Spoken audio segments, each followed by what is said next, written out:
Well, good morning and welcome. I'm really thrilled that we have Mary Frances here.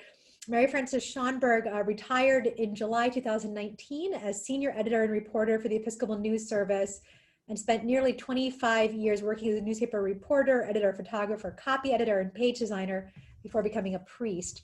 She served as assistant rector at Christ Church in Short Hills, New Jersey, before joining the Episcopal News Service in 2005, which is when and where I met her. I was working full-time in the Office of Communications as editor of episcopalchurch.org, and Mary Frances joined the staff. So I knew her in New York for a couple of years, and then we lost touch. And then I came to Christ Church and realized that she was one of our beloved alumni clergy who has been back multiple times to guest preach and be part of services. And we wanted to celebrate and acknowledge Pride in some way this year. And so I invited Mary Frances to share with us a little bit of the history of how we really live into our phrase, all are welcome. What are some landmarks on the journey to LGBTQ plus inclusion in the Episcopal Church? And with that, I'm going to pass it over to Mary Frances. Thanks, Bowie. It's so good to be back with you all, even in this format. And it's always been nice to come back to Christ Church Short Hills and see all of you and see what changes have happened. And now, by the miracle of Zoom, we're doing things like this. Haven't always been enamored with Zoom, but this past 18 months or so, but this kind of stuff is pretty fun. You can have Hope from Pennsylvania and folks like that join you. So yeah, I mean, I want to start out with a couple of caveats, which is that, there are so many landmarks on this ongoing journey. This journey is by no means over. And I can't really cover 60 some years in the time that we've allotted for ourselves. So I do want to hit some landmarks, as Bowie said, and some dates. But what I want to always remind us is that behind every one of these landmarks, behind every one of these dates, is not just dry history, but it's people's lives, people's beliefs, no matter what side they were on or are on. Every one of these dates and every one of these events is bound up with, secular law, morality, notions of sin, God's call to love all people, to, as we heard this morning, perfect, to seek and serve Christ in all people and respect the dignity of every human being. I think for LGBTQ folk, this journey has always been about being seen and being able to bring one's true self into a faith community and have one's life passages marked and one's gifts put to use for the spread of the gospel. And the journey doesn't happen in isolation. It happens in the context of our culture and our church's response to things that have happened in the culture. And that way it's no different from going from a ban on divorce to accepting divorced people as members of our faith communities, as clergy, as bishops. It's the same in that sense as women's ordination, which once was not allowed, and now, we are past having our first female presiding bishop. So all of that is bound up together, and I want to say this is going to be like the Turnpike tour. We're not stopping very long at any rest stop. Remember what your dad used to say when you went on vacation? We're not stopping very long. But it's probably not going to be as linear as the Turnpike. So bear with me. And I want to anchor this in a sense of how change happens in the Episcopal Church. And I think change happens in one of three often overlapping ways. First, there's what we might call an individual pastoral response. individual parish priests, individual lay people begin to respond pastorally to things that are happening in the lives of their people or in their wider communities. Most of the time, those responses aren't talked about much beyond the faith community, not because it's a secret, but because it's just like there's things, you know, it just happened and that's it. I believe, for instance, that many parish priests were doing some sort of blessing or acknowledgement of same-gender relationships long before there was an organized, authorized rite for it, for example. I think another way that change happens is that groups of clergy and laity organize and act in response to the needs of their communities, and sometimes in an effort to challenge the institutional church to acknowledge and grapple with an issue. A really good example of that, of course, would be in the ordination of women. There was a group of retired bishops and female deacons, women deacons, who decided it was time for the church to ordain women as priests. And so in Philadelphia in July of 1974, those three retired bishops ordained 11 women as priests before the Episcopal Church had officially allowed the ordination of women as priests and bishops.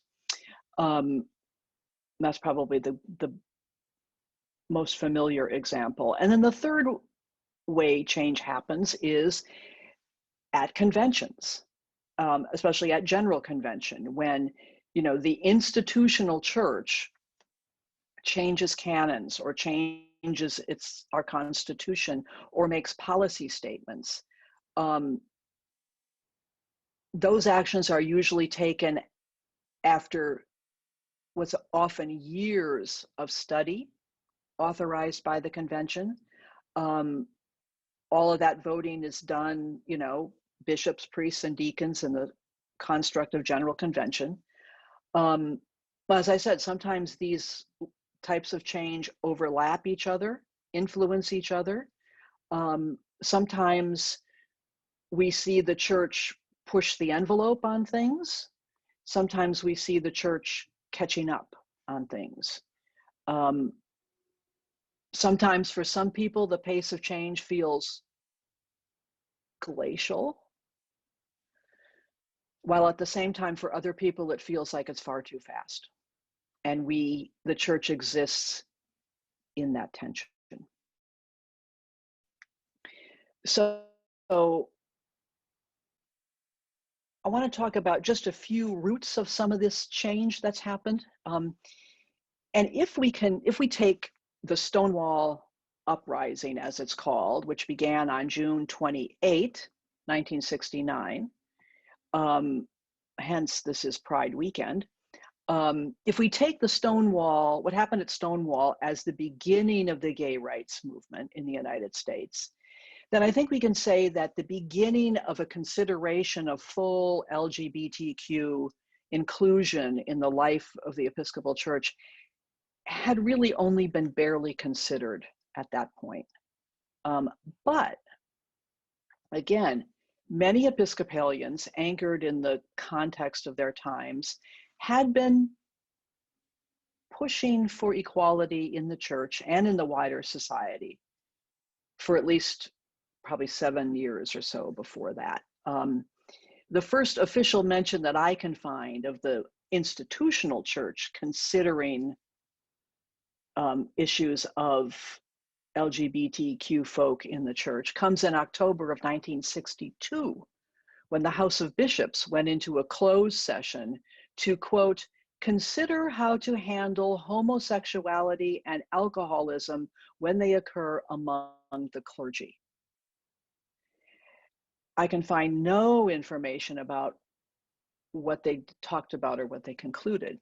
And I would note that this is a good example of how the early response consideration to these questions is addressed in the context of pathology. Okay. Go forward a couple years to 1964, when the Diocese of New York supported what then was a proposed change in the New York State criminal laws to exclude both adultery and homosexual practice between consenting adults from its criminal codes. The diocese supported that effort. That effort later failed. In 1967, I think we have probably the first example of, frankly, the leadership of the Diocese of Newark on this issue. And there was something, excuse me one second, when there was a day-long symposium at St. John the Divine Cathedral in New York City called Project H. And it was sponsored by the Diocese of New York, Long Island, Connecticut, and Newark. And the New York, I could find no mention of this in what was then known as the Diocesan Press Service of the Church Center. But there was a New York Times story about it, headlined, "Episcopal clergymen here call homosexuality morally neutral." So, and two other important dates, again, where this diocese began to influence the wider church, which was in 1972, our own Louis Crew, lay member of the Church of Grace Church in Newark, founded Integrity USA, whose goal was the full inclusion of LGBTQ folk in the Episcopal Church. And interesting sidelight, up until very recently, the last major church service I attended was Louis Crew's funeral at the end of February 2020, February 2020 at Grace Cathedral in Newark, where folks came from all over the country to honor him. And last of all, another Diocese of Newark action. In 1989, the Diocese of Newark formed Oasis, which I'm sure you're familiar with, in Hoboken, as a way to let folks know that they were welcome in at least some parts then of the Episcopal Church. Again, this is where we get a little non-linear, because now I'm going to go back to 1976 and talk about some official actions. And again, it's very interesting because here's one where there'd been very little obvious movement around the Episcopal Church, perhaps with the sole exception of Louis Crew founding Integrity in 1974. But in 1976 at General Convention, and I want you to think about what was happening at that convention. The prayer book was given final approval. Women's ordination was approved, and the General Convention made what everyone pretty much agrees is the first statement about homosexuality. It said that homosexual persons are children of God who have a full and equal claim with all other persons upon the love, acceptance, and pastoral concern and care of the Church. That convention also said that LGBTQ folk were entitled to equal protection under the law, along with all other citizens of the United States. That convention also initiated one of the first, but not the first, study on human sexuality in all its aspects. And they also asked for a study on, quote, the matter of ordination of homosexuals. So those were the first 4 resolutions of probably a little more than 70 additional resolutions that General Convention has passed about full inclusion, up to and including 2018, the most recent General Convention. And I believe that all of this, again, this is where these are not dry historical dates and happenings, but they're undergirded by many people's stories, many people's experience of acceptance and ostracism from Episcopal Church congregations in the preceding who knows how many years, right? I mean, we can sort of date it as I did to 1962, but it's not like LGBTQ folk appeared in 1962. So, I mean, as I said earlier, I believe that people in same-sex relationships in some parishes were telling their priests they wish the church could somehow recognize their commitment, that they wish that they could somehow stand before God and commit themselves to each other. And so some priests began devising ways to do that. Sometimes they happened inside the church, sometimes they happened outside of the church building. I think one of the earliest ways that I'm aware of is something that is kind of ingenious and sort of, guerrilla movement about it. We have for a long time in the Episcopal Church had a rite for house blessings. It's typically used, and it dates centuries back in some form or another to the Church of England. But there's a rite in the Book of Occasional Services for blessing a home. It's most often used, frankly, when you move into a new place. Or it tends to be done around Epiphany because it harkens back to the wise men coming to see Jesus, baby Jesus, in his home. But in that house blessing, there is this prayer where the priest says, "Bless all who live here with the gift of your love, and grant that they may manifest your love to each other and to all whose lives they touch." And so this started happening, and some of the early written down rites of same-sex blessings, which Bowie can tell you about, having been involved in the church's effort later on to gather some of those early rites. Some of them I believe grew out of these house blessing rites that priests were conducting. So that was nice, but it really wasn't enough, because there was an unequal status there, right? And so priests began writing rites of blessing that began to be used, again, sometimes inside the church building, sometimes elsewhere. And across the church, and I can't give you a date on this because it tended to happen at different times in different places. And it was happening not just in the Episcopal Church, but with our friends to the north in the Anglican Church of Canada. But some bishops began allowing priests to conduct variously named blessings. Some bishops, again, wouldn't allow them to happen in the church. Some would. And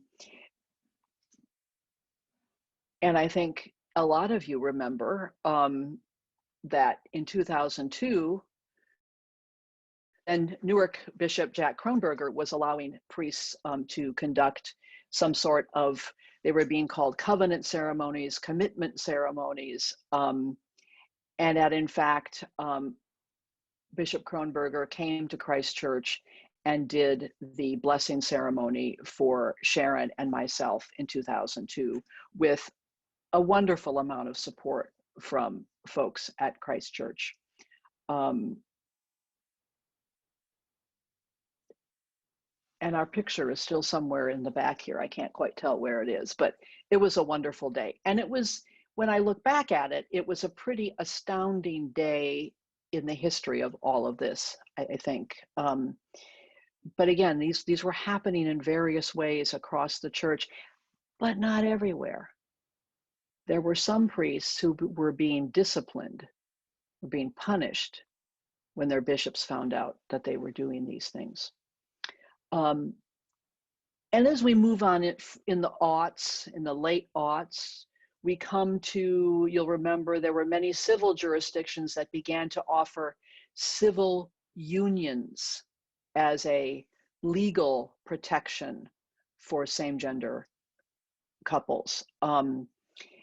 And New Jersey did that in the, I want to say the late aughts. I should have looked up the date, but anyway.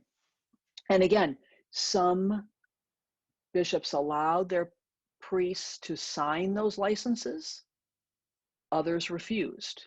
By that time, Sharon and I were living down here in the Diocese of New Jersey, and the bishop at that time, George Council, was not ready to do that yet. And yet the priest who was then the rector at Trinity Asbury Park went to him and said, as a pastoral response to the people in my parish, I'm signing the licenses.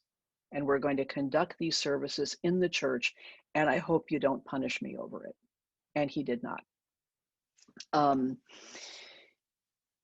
So along about that same time, 2009, General Convention asks the Standing Commission on Liturgy and Music to develop some resources, official resources for the blessing of same-gender relationships. And at the same time, it authorized bishops to provide what it called generous pastoral responses to the relationships of all church members. This gave bishops what many of them wanted, which is a little opening from the institutional church to a little bit of permission to start being more official, or at least, or to begin being official about that. And I'm going really quickly here because Bowie, again, could talk for hours about all the things that went on during this time and what her involvement was in developing those resources and collecting the rites, as I said, that had already been being conducted all over the church. And then this culminated in 2012 by General Convention authorizing rites for trial use of what was known as witnessing and blessing of a lifelong covenant in same-sex relationships. And then in 2015 was a major convention in a number of ways, including the fact that it elected our current presiding bishop. But bishops and deputies came to Salt Lake City knowing that the US Supreme Court was about to decide the issue of same-gender marriage in the United States. However, despite what some people would want to say later, that we responded to the Supreme Court, that's not the case. As you can see, this has been a decades-long, and especially through the 2000s and the 2010s, process of study and accumulating what had gone on before and documenting that. And those bishops and deputies thus came to Salt Lake facing a proposal to approve rites for same-gender marriage. Not blessings, but marriage. And what they did was amend the canon on marriage, on what's known as the solemnization of marriage, to remove pronouns and to say that the church would permit the marriage of any couple as long as the marriage conformed to both canonical and civil law of the jurisdiction in which the couple resided. It actually authorized 2 marriage rites for trial use, not necessarily to be used only for LGBTQ folk. In fact, I did one marriage a number of years later, which used one of those 2 rites for a different gender couple. Days after that was when the Supreme Court ruled on June 26th, 2015, that same-sex couples have a constitutional right to be married. Now, I'm going to watch our time here. this was not greeted warmly throughout the church, throughout the Episcopal Church. And there were 8 diocesan bishops among the church's 101 domestic dioceses in the United States who refused to allow priests in their diocese to perform same-gender marriages. They started requiring that couples who wanted to be married outside of their diocese, away from their home church. And so in 2018, General Convention attempted to perfect its authorization, its canonical authorization of marriage. And they did so by saying that by reiterating what has been true in canon law since we were part of the Church of England, which is the authority for the use of any authorized rite, liturgical rite in the Episcopal Church, resides in the parish priest, not the bishop, but in the parish priest. The bishop can authorize additional rites, which often happens of rites developed in other parts of the Anglican Communion. But if the Episcopal Church's General Convention has authorized a liturgy, it's the prerogative of the parish priest whether or not to use that liturgy. In an effort to get this resolution passed, it included a clause that said a diocesan bishop shall invite as necessary another bishop of this church to provide pastoral support to the couple, to the clergy who's going to perform the service, and the congregation where it's going to take place, in order to fulfill the intention of the resolution that all couples have convenient and reasonable local access to the rites. The problem is those dissenting bishops began to require appointment of another bishop in every instance when a parish priest wanted to use one of these rites to solemnize the marriage of an LGBTQ couple. Bishops are never involved in marriages in the Episcopal Church, ever, except in one specific instance, which is if a couple comes to me or to Bowie or to Tristan and wants to be married, wants us to solemnize their marriage, to marry them, and one of the couple has been divorced, we have to see the divorce papers and we have to submit those divorce papers to the bishop to show that, yes, this person is legally divorced, and if there's any child support requirements, is current on those. That's the only time a bishop is involved in a marriage. I've never had to ask a bishop for pastoral support for myself or for a couple being married. But these dissenting bishops began to require this, and a few still do. One bishop, the Bishop of Albany, William Love, would not even do that.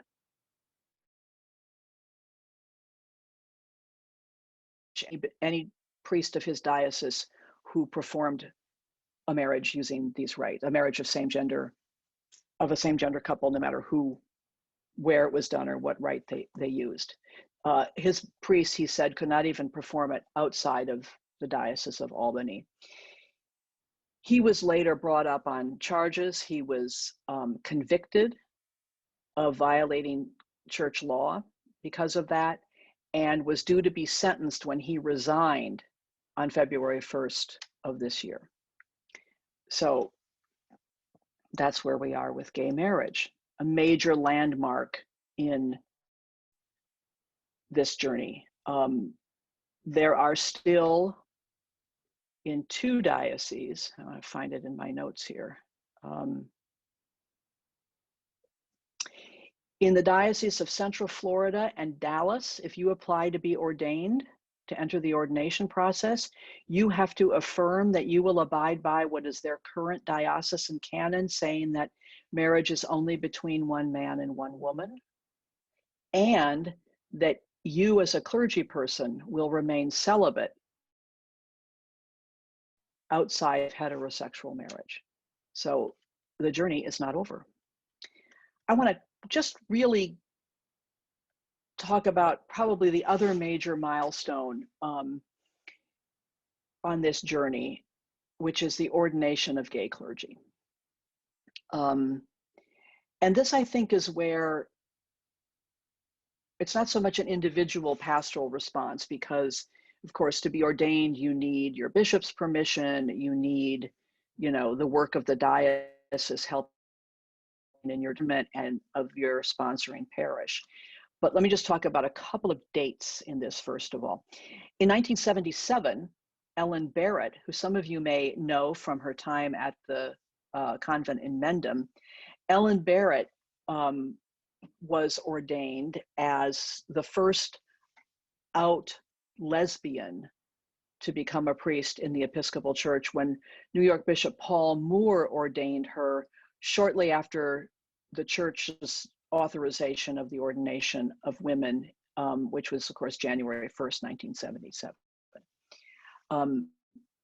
2 years later, there's obviously an uproar about this. 2 years later at General Convention, deputies and bishops urged that no practicing homosexual nor a heterosexual person engaging in extramarital sex be ordained. So there was an equating of homosexual activity and adultery as having sort of being equally high barriers to ordination. This is the same convention, though, that said heterosexuals, quote, have equal claim with others upon the love and acceptance and pastoral concern of the church. 21 bishops signed a statement of conscience after that resolution was passed, opposing that ruling. Again, this is the Turnpike Tour. So now we fast forward to the late 80s, 1989, when Bishop Spong of this diocese ordains the first openly gay male priest, J. Robert Williams, in Hoboken. A year later, Bishop Walter Reiter, who was the retired bishop of Iowa and working as an assistant bishop in Newark, ordained Barry Stopfel, a 40-year-old man, as deacon. His partner was at that time a minister in the United Church of Christ. The next year, Jack Spong ordained Barry a priest at Church of the Atonement in Tenafly, where the rector at that time, of course, was Jack Kronberger. 1993, Barry becomes the rector of St. George's in Maplewood. That's 93. 2 years later, Bishop Reiter is charged by conservative bishops under the so-called heresy canon of the Episcopal Church for violating core doctrine, as they put it. There was a trial held in Delaware the next year where the ecclesiastical court ruled 7-1 that Bishop Reiter had not violated core doctrine. Therefore, the charges were dismissed. 4 years later, Barry Stopfel resigned his rectorate in Maplewood, citing in part the toll on his, quote, psyche and spirit that this had caused. They moved to an apple orchard in the Amish country of Pennsylvania and now live in Myrtle Beach. And again, this is very, very quick. All of this culminates in what you all remember as the election by the people of the Diocese of New Hampshire in 2003 of a diocesan priest, Gene Robinson, to be their bishop. He had, pending his confirmation, he was the first openly gay partnered bishop in the Episcopal Church. And I want to note here, I'm using the word openly on purpose. There were gay bishops before Gene Robinson, just like they were gay clergy before Ellen Barrett and before Barry Stopfel. Sometimes their orientation was an open secret in their congregations. Sometimes it wasn't.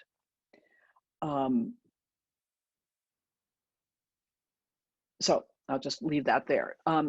Every bishop who's elected in the Episcopal Church must receive, that election must be certified by a majority of diocesan bishops and diocesan standing committees. Some people at the time wanted to make it a big deal about the fact that that General Convention had to approve of Gene Robinson's election. And at General Convention in Minneapolis that year was because at that time, if you were elected bishop within X number of days of the start of General Convention, the confirmation happened at convention. Now it happens via email. He was approved at convention in 2003. It was the first convention I ever covered. It was while I was still assistant at Christ Church. I volunteered to work for Episcopal News Service at that convention. I can tell you that there were media from literally all over the world. That's where I got to know Frances, can't remember her last name, but she was the head of security. An amazing woman who you never crossed. But she said, I've been doing this forever and I've never seen anything like this. I remember walking down a hallway on one of the upper floors of the convention center in Minneapolis. No, I was on my way to something else. Someone else was covering the press conference that Gene Robinson was about to hold with the presiding bishop, Bishop Griswold. And I saw him walking towards me, and I saw him doing something with his shirt. And I thought, holy cow, he's wearing a bulletproof vest. And both he and his partner, later husband, Mark Andrew, wore bulletproof vests at Gene's ordination and consecration later that year. It was a very scary time. This, of course, caused an uproar in the Anglican Communion, unlike what had happened in 1988, when Barbara Harris was elected as the first woman bishop in the Anglican Communion in Christendom. This uproar was far greater than that. And in the Anglican Consultative Council would not let the Episcopal Church's delegation sit at the 2005 meeting of the Consultative Council, this communion-wide body, but it made them come and defend the Episcopal Church's actions. And what they did was compile a document, which was later published as "To Set Our Hope in Christ." And I think probably and you can still get this, and frankly, it's got a fabulous a fabulous summary in the back of every action and study that the Episcopal Church has ever taken on this issue up till 2005. But here's what they said, which I love. It said, "We believe that God has been opening our eyes to acts of God that we had not known how to see before, including the eligibility of ordination of those in covenanted same-sex unions, including a person living in a same-gendered union that might be eligible to lead the flock of Christ." It said, members of the Episcopal Church have discerned holiness in same-sex relationships and have come to support the blessing of such unions and the ordination or consecration of persons in those unions. Their holiness stands in stark contrast with many sinful patterns of sexuality in the world today. That was pretty challenging to the folks.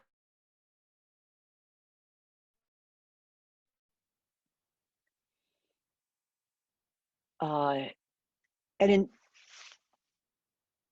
In 2009, General Convention affirmed what it had said in 2005, and frankly had said for a long while, which was that God has called and may call people in same-gender relationships to any ordained ministry. And the General Convention said God's call to ordination in the Episcopal Church is a mystery that we attempt to discern for all people through our discernment processes in accordance with the Constitution and canons of the Episcopal Church. So we have firmly anchored those decisions in the sense that we're hearing better the call of God. Not that we made this up, but that we listened better. Now, since that time, you may know that just like other couples, Jean and Mark got to the point where they could no longer be a couple, be a married couple. They were later married. And in 2010, they divorced. Jean, of course, grappled with alcoholism too. Since Jean's election, ordination and consecration as a bishop, we now have, the Episcopal Church now has 4 openly gay diocesan bishops or assistant bishops. Mary Glasspool was the one elected after Jean. She was the canon to the ordinary in the Diocese of Maryland. She was elected assistant bishop in Los Angeles and is currently one of the assistant bishops in New York. Thomas Brown in Maine, whom I was in seminary with. Dion Johnson was recently elected 2019 or 2020, I can't remember. Dion Johnson in Missouri, and Bonnie Perry in the Diocese of Michigan. A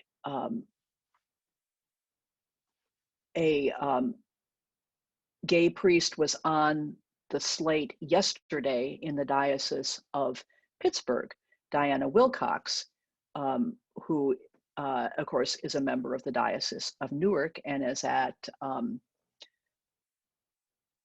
why did it just go out of my head? Bloomfield Glenridge, and had helped for a while recently in the church in Oradell. So we go from October 1962, when the bishops wanted to equate adultery and homosexuality and talk about what happens when it happens amongst the, to March of 2019 at the House of Bishops meeting, when they issue a statement saying that they are aggrieved and distressed with Archbishop of Canterbury, Justin Welby's decision to exclude the same-sex spouses of bishops he had invited to the 2020 Lambeth Conference. Now, of course, the 2020 Lambeth Conference did not happen because of the pandemic, so it'll be interesting to see whether that changes. They're supposed to gather in 22. But in 57 years, the House of Bishops made that amount of progress. I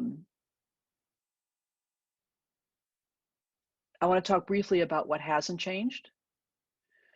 I mentioned earlier, the Constitution and canons in some dioceses still ban gay clergy unless they're celibate, and still ban same-gender marriage. Those are official things that haven't changed. I think many clergy, LGBTQ clergy, will tell you that hiring trends haven't changed. There are some places in our church where I would never have been a rector. I would never have been called to be a rector. There are some places in this church that I would never have been called to be a rector because I was a female. Not to mention that I was gay, open, and had a partner. The other thing that hasn't changed is that the opposition to this, while small, has been incredibly vocal and incredibly well financed, and as you know, split some dioceses. And these dioceses and the Episcopal Church spent years and a lot of money in court because the people who wanted to leave the Episcopal Church wanted to stay in their buildings and keep all the property, including money, and make the Episcopalians who wanted to stay leave. The most recent event in that process happened in April of this year, when, because the US Supreme Court refused to take up the case of the Diocese of Fort Worth, and a Texas State Supreme Court ruling that said the breakaway people owned the property. 5 or 6 parishes had to leave their buildings, and they had no place to go. Tristan, I think it's important to note that the Lutheran, the synodical, the head of the synod, where Fort Worth is located, and the Fort Worth bishop told Lutheran congregations to do everything they could to welcome these displaced Episcopalians. And so I believe there's at least one of the parishes that is worshiping in a Lutheran church in Fort Worth. The next major challenge, I think, in addition to the fact that this journey continues, is the full inclusion of the T, LGBT, of trans people in the Episcopal Church. We do have a few out transgender clergy in the Episcopal Church. In 2012, General Convention included gender expression and identity as in the list, in the 2 canons that prevent discrimination, both in the church at large and in the ordination process. When those resolutions were passed in 2012, the Diocese of South Carolina walked out of convention in objection to it. In 2015, the church called for a name-changing rite to honor an important moment in the life of a transgendered person when they claim their true identity. When General Convention was getting ready to meet in 2018 in Austin, the state of Texas was about to pass a bathroom bill that would prevent transgender use of bathrooms and all of that stuff. I don't need to get into that. Bishop Curry and House of Deputies President, the Reverend Gay Clark Jennings, wrote to the Speaker of the Texas House, who was opposed to the so-called bathroom bill, urging him to stand firm in his opposition and telling him, we're watching the situation closely with an eye towards ensuring the safety and dignity of everyone traveling to General Convention in the summer of 2018. General Convention did once move its location because its locale was discriminating. This was during the civil rights era, and where they couldn't guarantee the safety and equal accommodation of its deputies and bishops of color. That bill did not pass, and General Convention did meet in Austin in 2018.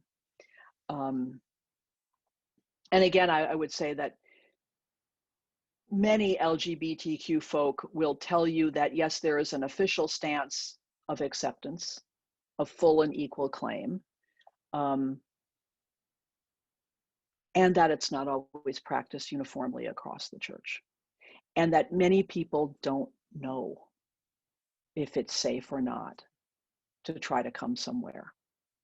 That is especially true for transgender persons, for non-binary persons, and for all LGBTQ people of color. You heard Bishop, if you listened to Bishop Carley's sermon yesterday, you heard her mention that, that those are the folks who are looking for sanctuary, frankly, given what is happening in our wider society, and that we don't always make it clear that all are welcome. So we have challenges. I'll give the last word to the presiding bishop, and then if we have time, we'll do some questions. The presiding bishop recently said, "You have helped the church to be truly a reflection of the beloved community of God. Your ministries to and with this church are innumerable. I could speak of how you often lead our vestries and other leadership bodies in the church. I could speak of how you organize our liturgies, lift our voices in song, manage church funds, teach and form our children as followers of Jesus, lead congregations, ministries, and dioceses. And in doing so, you help the church not to build a bigger church for the church's sake, but to build a better world for God's sake." And I would leave it there. And thank you very much.